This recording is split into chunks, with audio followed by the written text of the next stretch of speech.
ఆయన మన నిమిత్తము తన ప్రాణము పెట్టెను కనుక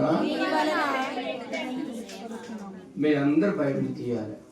అందరూ చూడండి వచ్చిన మీరందరూ తీయాలా. నేను చెప్పినప్పుడు అందరు కలిసి చదువుతాను. తీసారా? 3వ యోహాను 3:16 1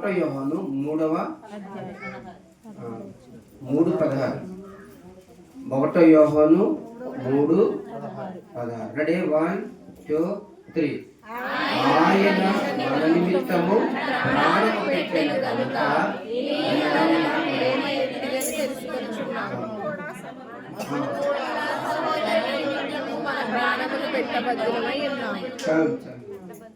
ఆయన మన నిమిత్తం ఏం చేశారంట?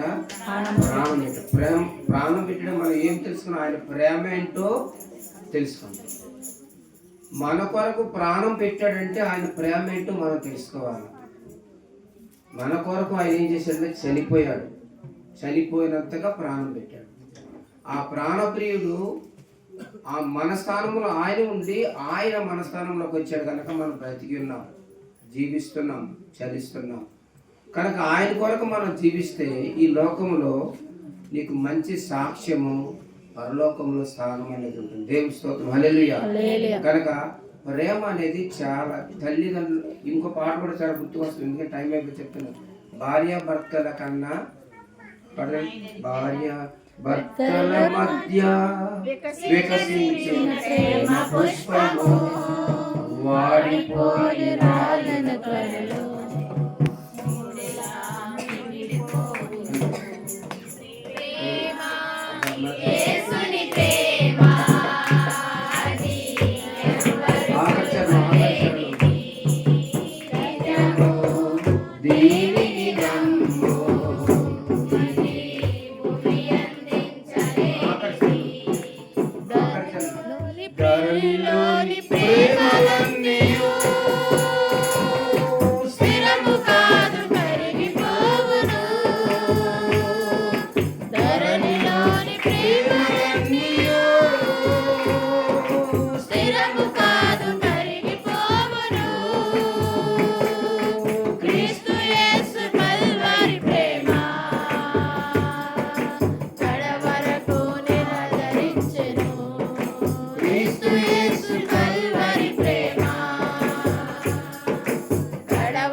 దేవుడు మన కొరకు, మనందరి కొరకు ఆయన కల్వరిగిరిలో ప్రాణం పెట్టాడు.